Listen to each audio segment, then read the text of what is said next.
computer. Here we go. All right, welcome to our monthly energetic brew class, talking about what will be happening coming up in Taurus season.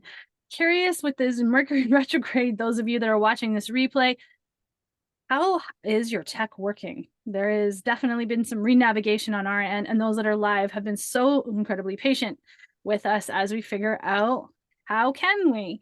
And a lot of times when we're in these Mercury retrogrades, it is a lot about how can we slow down? How can we pivot? Often retrogrades will get these really immense bad raps, almost to the point where we might want to be blaming the retrogrades for things, but really in reality, what can happen when we take a little bit more self-responsibility and slow down, find the spaces for resting? And so I'm really curious, what is it that you are? You might want to grab your journal and start honoring, how are you choosing to be more restful? How are you choosing to be more connected? Even if things feel really excited, like puppy energy, how are you breathing into your body? There is, of course, the generic parts of just breathing in general, but there's also parts of us that when we're starting to breathe, we can actually start to use some movement and feeling our body opening up. These are the things that we can start working on before we get into Taurus season, because Taurus season is really about the body. It's about the physicalness of who we are. It's about how we also embody it on a generic and collective sense. Depending on where Taurus is in your chart, you might be getting a little bit different of a personal expression on top of that awakening in the body. So we're going to be talking about a really big transit that is coming up. And I want to make sure that my co-host is here alongside with me, because we were having some technical kind of issue things. And let me make my screen a little bit bigger. I am making sure. Oh, cool. And you have an awesome background. I love this. Zane, what is this transit that we're talking about? Because part of, I know you and I say this really a lot different. It's just a forewarning. We're going to be a little bit silly today and really tantalizing the senses of some good old fun humor, a little bit of immaturity. So with that, I want to pass it over to you, Zane, for just a moment here. So the transit that we will be talking about tonight, just checking that everybody can hear me all right here, as I have to change my setup with the Mercury retrograde.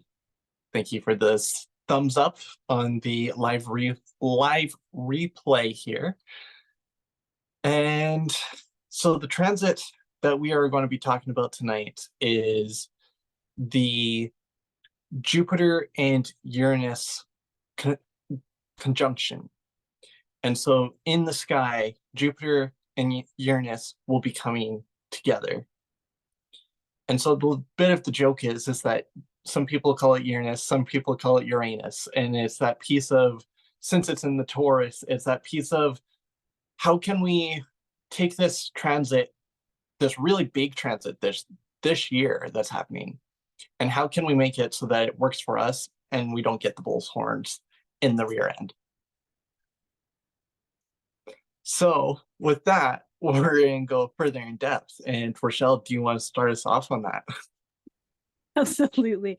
Like I said, I just really super immature when it comes to it. Having all of the boys that I have, there's been always this real sense of, wow, there is this hilarious part of body parts being weird, bodies changing being weird, and how better than just to embrace what it is. And so one of the things that we want to talk about helping us with that is that Taurus is this fixed earthly energy. And with Uranus and Jupiter coming together, now it's this immense amount of expansion in our energies, in the body, in the throat area as well, because that's part of what Taurus rules, is the throat. So I've got this expansion of, how do I want to use my voice? How do I want to use my voice in a way that also ignites the energy in others, including ourselves?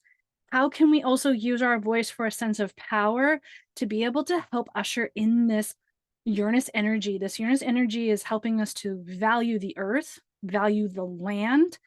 And for those that are watching some of the headliners, what we've been seeing leading up to this big transit, because we're already starting to see it in play, are people actually saying, hey, with the way we're treating the land isn't right. The way that we're wanting to farm, this is how we want to do it.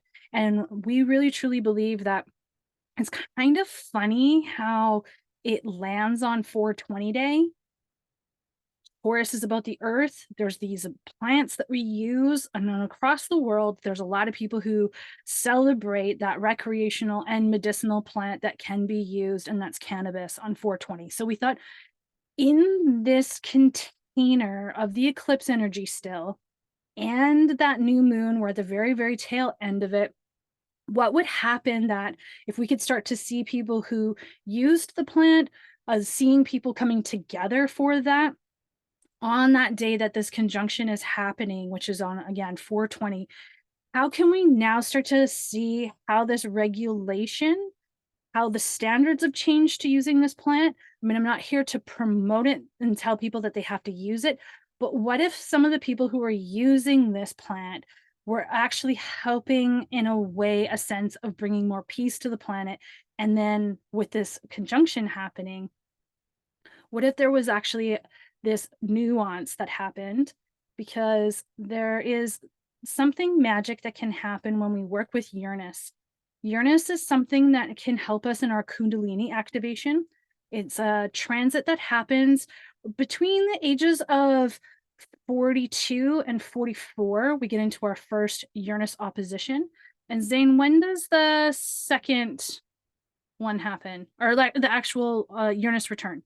Do you remember? Uranus return. Yeah, The Uranus return is about every 80 years. that's what I I'm was just thinking. pulling up my notes to Sure. get the exact time Yeah, I was here. thinking But it was around 84. And a lot of times people, when they reach that stage of life, it's almost like they have this childlike awakening that can happen. Sometimes it can also be this euphoria that can happen where they're starting to lose touch to some degree. So when we're working with Uranus in our chart, this is really about a generational transit. There's a group of people of us as we're coming together when we have Uranus in our placement. So this is something that is a generational because it's a bigger, longer transit. And it's a transit that can sometimes be sadly misunderstood. Same with when we have a Chiron return around between 49 to 51, depending on our natal chart. This can be like midlife crisis energy if we're not living in our truth. And one of the things that we'll email out in our resources is a drum practice for clearing the chakras. So I will share my screen shortly and start going over that part. And what we're going to do is we're going to actually use that as our body practice to honor Uranus, to honor the fact that we can have these serpent like energies, the Shakti and the Shiva coming up and through us.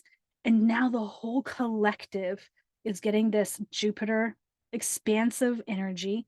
Some will say luck and fortune and being able to acquire the things that we need to.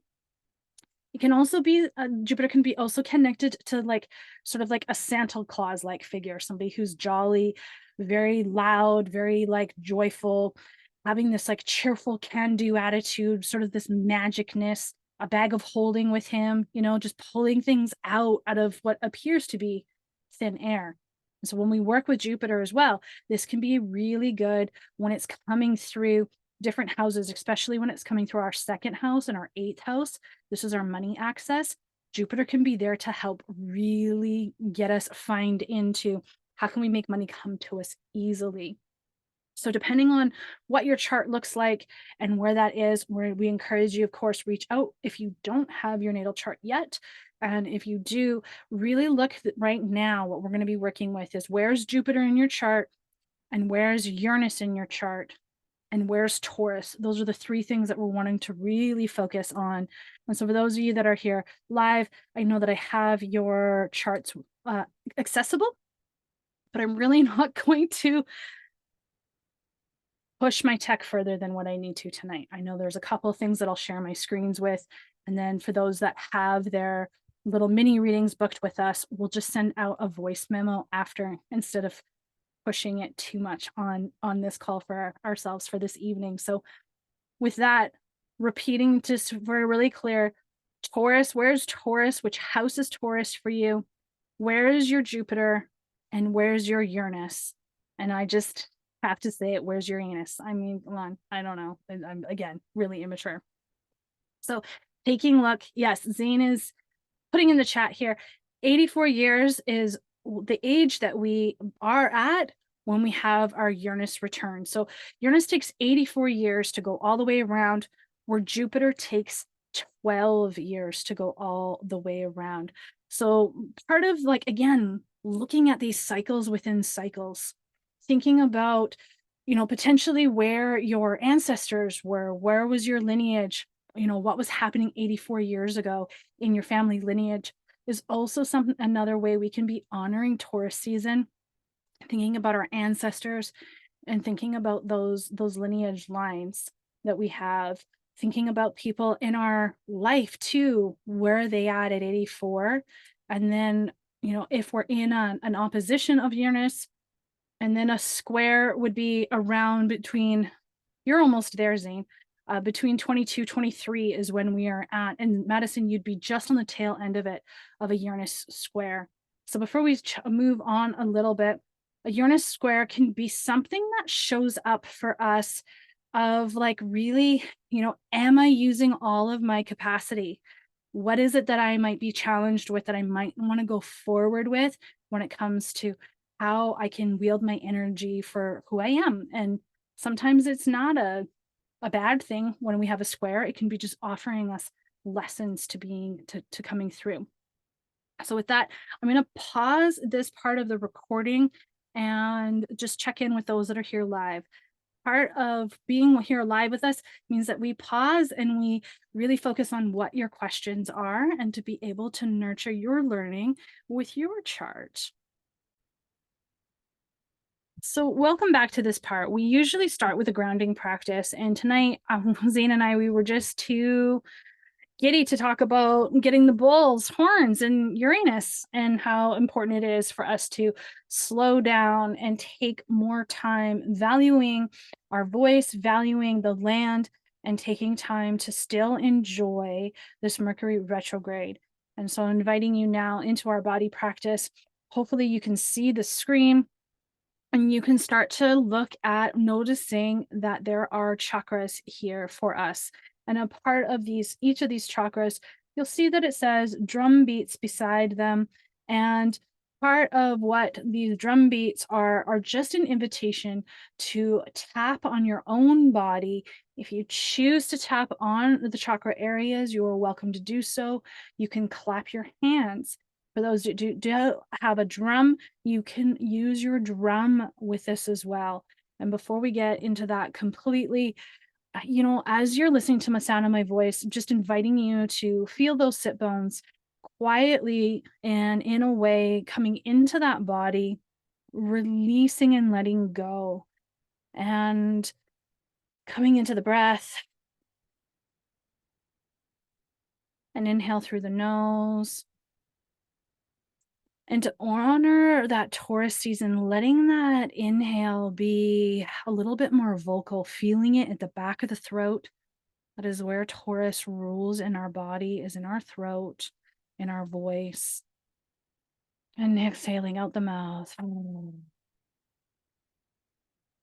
again, inhaling.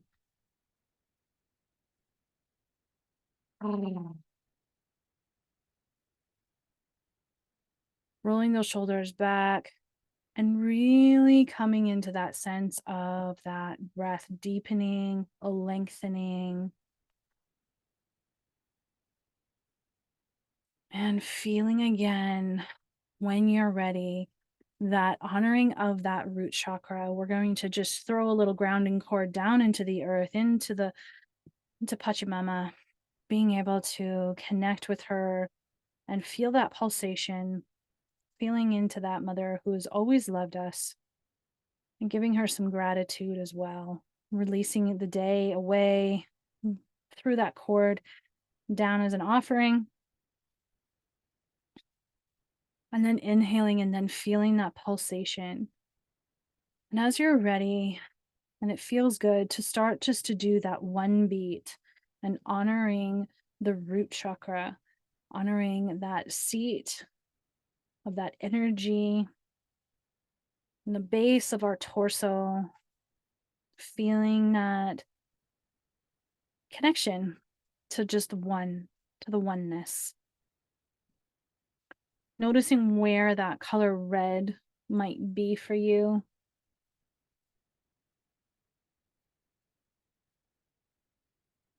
Letting that red color coming into the body where it needs to, bringing a little more safety, groundedness, nourishment as you tap or clap or drum your drum with that one beat. You're going to hear me yawn in a moment here, giving me an indication that it's okay for us to move on to 2. In case as you're listening to this, you're not quite ready, you can pause and continue with the one beat. And for the purpose of being here now, we're going to go over into 2, into the sacral, the color orange, and going into a 1-2 beat. 1-2. Wherever you might need to tap that energy, maybe it's right over the sacral, maybe it's just your hands out in front. This is your time to play and feel the sensations of your body. So 1, 2, 1, 2. Noticing, feeling that activation.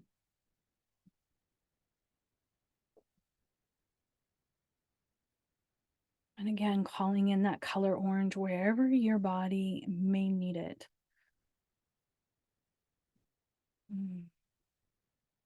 Allowing the breath to flow in and out.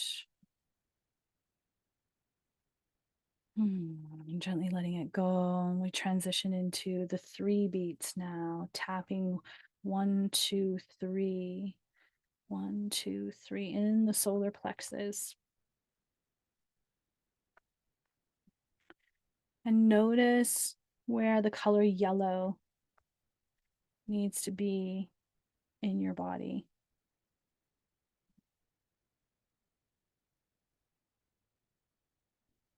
Staying with the breath.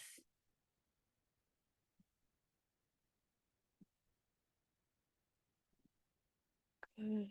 Allowing that to be nice and gentle. 1, 2, 3. And feeling when it's complete, we can transfer up into the heart. And using again your drum, your tapping, your clapping, whatever you choose, and go into a 1, 2, 3, 4, and repeat this until you feel a transition in your own body. Again, if you're needing more time, you're welcome just to pause this.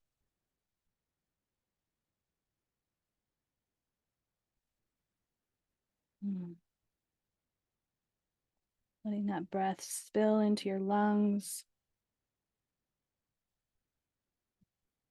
Head to pour out. Oh.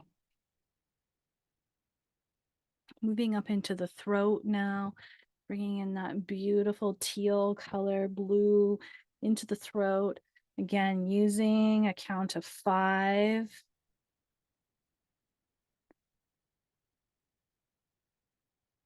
And noticing where that color wants to come into the body.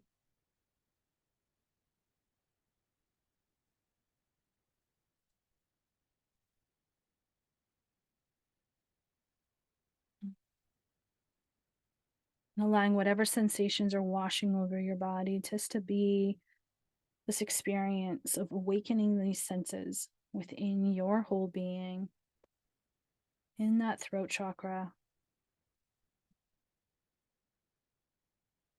Nice. Transitioning now slowly into the third eye. Noticing and asking your body, where does that tapping, where does that drumming want to go? What does that feel like for you? And we're going to go for a count of 6.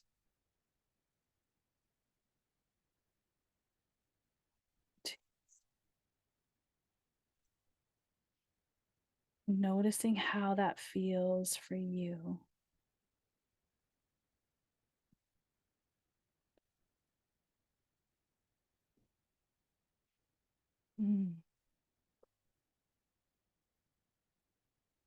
Bringing that indigo color, welcoming it in.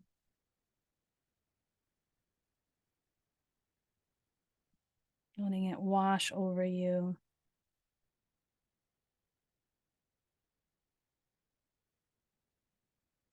And then gently inviting this brilliant purple for a count of 7 beats. Wherever you feel called to do that 7 beats. And just feeling where that purple color needs to wash over you. Maybe it's your whole body. Maybe it's just one area. Let that color come in to where your body is calling it, needing it.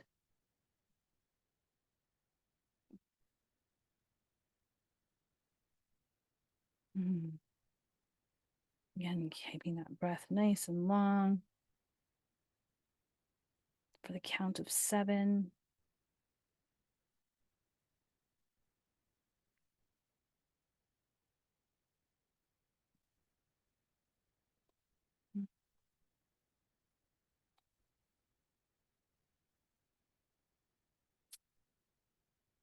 Noticing now, coming to just the breath and letting your body fully surrender into the effects of this body practice. Letting whatever color or chakra speak up and to be seen and to be felt. And to let it bring forward whatever messages, whatever it's needing to further sustain this new level of whole beingness for you.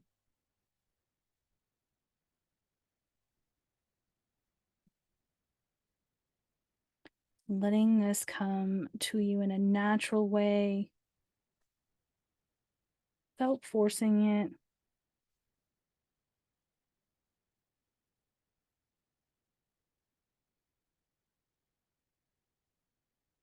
And just allowing yourself to surrender into the simplicity of it as you start to draw awareness down to your toes, wiggling your toes, feeling the pulsation through the soles of your feet, that earthy mama energy coming up through the feet, and then bringing it all the way up through the ankles, the shins, into the knees, the upper leg, the quadriceps, the hamstrings, into the hip sockets, pulsing that energy all the way up the spine, through the midline of the body, through the ribs,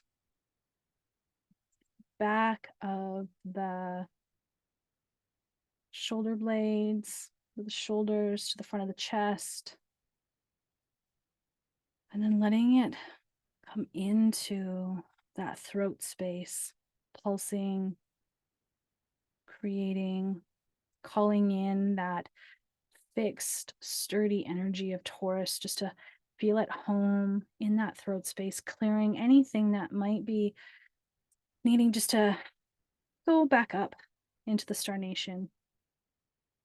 Breathing in, exhaling out gently, continuing to pulse that energy up through the top of the head and out. Seeing all of the things that are no longer yours to carry just being pushed up into the Star Nation as an offering up to the stars with intention. And then as you're ready, just coming back to the space, feeling the connection of where you're sitting, where you're laying, becoming aware of the room you're in, and slowly making your way back, fluttering your eyes open, maybe giving them a rub, giving yourself a little wiggle and a sip of water. With this time being, just giving yourself some time with your journal and giving yourself some time with your thoughts and this quietness of this sacred time of the Mercury retrograde. Those that are here live, we're going to pause. We're going to still encourage some of the silence, because often what can happen during a Mercury retrograde is that because everything is moving so fast, we actually forget the power of silence. So, for those of you watching the replay right now, now's the time. Grab your journal. Maybe you just want to sit in silence, and that's okay too. But if there are some pieces that you want to capture from that little practice, again, watch for your email. I will email this out to you and you can continue to use this. And we would love to also have some feedback of what this practice was like for you. So we'll see you in the next section.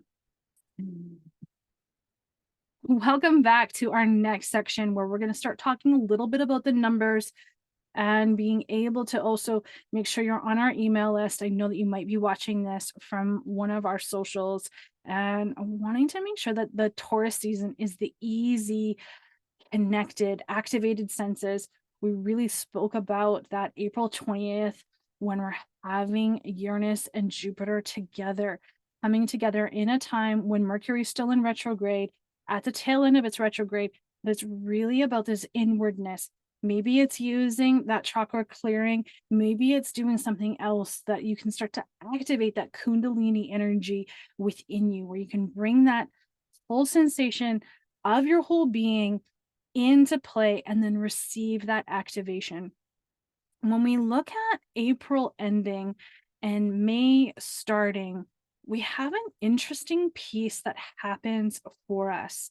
And so I just really want to speak to the transition from April into May is going to be really kind of gentle. I know Zane's here. I'm not sure if you have access to your notes there, but I'm just curious, giving you an opportunity to speak up in case you have them there. That pattern that we're looking at, April ending and May starting.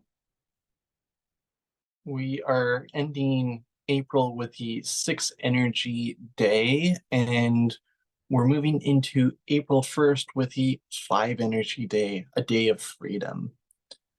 And so this is like really like a lot of flavor with May. So we're talking about the day energy, April ending on a 6, which is about the stopping the people pleasing, coming into this connection to how do I seek balance, create balance.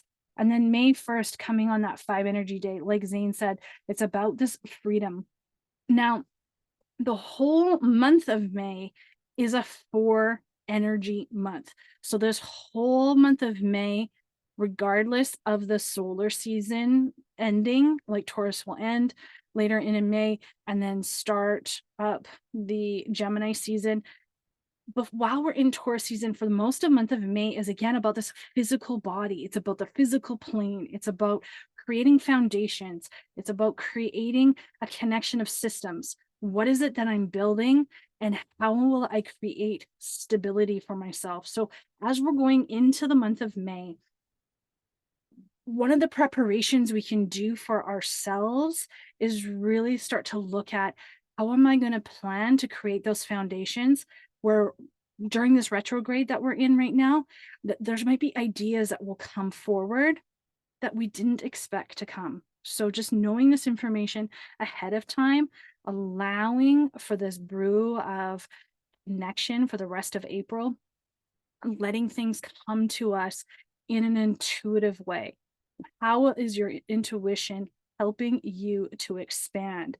So we will be sending you out some dates, looking at, again, really focusing on planning yourself something for that week when we have April 20th, how to activate your Kundalini. And if you don't know how to do that, please reach out or start to seek out community that can do it. That could look like Kundalini yoga. It could look like breathing. It could look like going out into nature.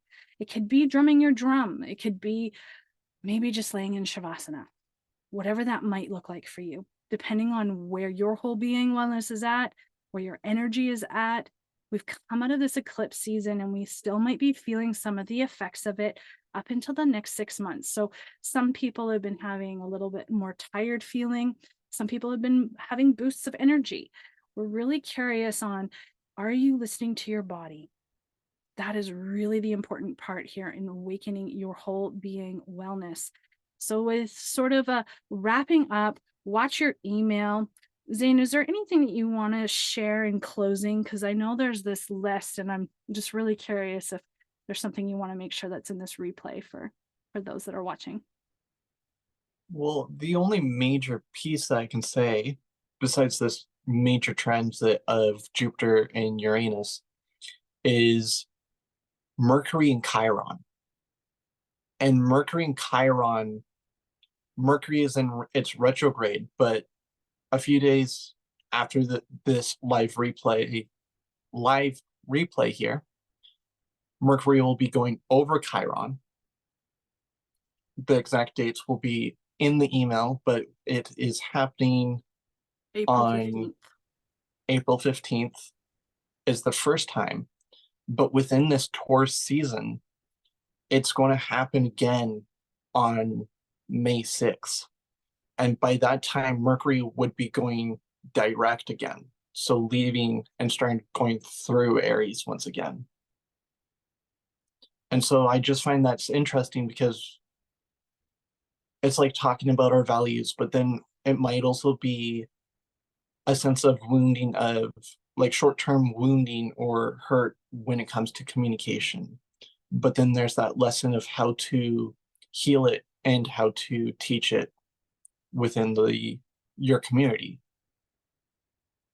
And so I feel that's one very important piece to take away within this replay piece. Mm, that's potent. Yeah, because there's also during the eclipse, we had Chiron getting activated and was a part of that as well. And, we can learn so much. We can sit with our hurting and our wounding, and the collective is really good at enabling us to do that, if I can be so bold. And it's about finding those that we can sit with us so that we can sit with those pains, because with this Aries Chiron that's been happening, it's a lot to do with self-identity. And with this eclipse now happening for the collective, it's really looking at that shadowness. What is hidden in the shadows? What is it that needs to resurface? And as mentioning, I love that you brought that forward, Zane, because Mercury is the aspect in our charts where we can have the underworld, the subconscious, and the conscious getting messages in both ways. And there's something magical that can happen of being able to look at the things that we've been scarred by, look at things on how our brothers and sisters and those that are in our community that have been scarred by, and how we can become reactive to it instead of being proactive to it. And it's something that it can be very delicate, but can be so powerful. So depending on where Chiron is in your chart, it might show up in a little bit of a different way for you. But for the collective, as Zane was talking about, it's just being able to formulate, how do we speak about it? How do we create it so that we can come from a healing space? And that might not be very easy, and it might come easy to some of us. So it's just a matter of what kind of self-care work are you doing? What kind of work are you doing? And being able to help and be supportive, putting you into right environments of being able to heal that. That was powerful. I really appreciate you bringing that forward, Zane. Okay. So with that, checking out again those parts on your chart, what is being activated, and being able to have that somewhat lead you and guide you to making choices that are going to be nourishing, making choices that will help to navigate you to what seeds you planted in that with that Aries new moon. So with that, I think we've come to a completion for this. Again, watch for your email. If you haven't signed up for our email list, do so. We'll make sure to leave a link down below. You can really simple, theenergeticbrew.ca. It's a capture page that you can come to and be able to receive our monthly forecasts that we put with these recordings. And then, of course, if you're not following us yet on the Energetic Brew on social media, either on Facebook or Instagram, every week we do a weekly forecast where we give you a body tool, Meridian, to help shift the energy, help you to release and let it go. Sometimes it's an affirmation, sometimes there's questions, and there's always just a snippet of what is happening in the sky above. And so with that, I say good night, and I just want to make sure that Zane doesn't have any other closing thoughts he wants to add, because Mercury is in retrograde. Sometimes we just get these thoughts all of a sudden sparking up. I'm good. The only piece that I would add is those weekly forecasts you can find on Facebook and Instagram. Yes, yes, yes. We have fun doing that.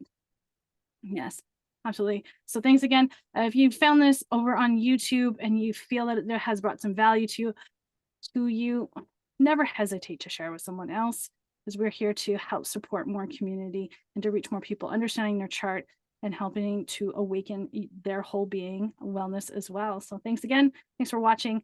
And we appreciate you.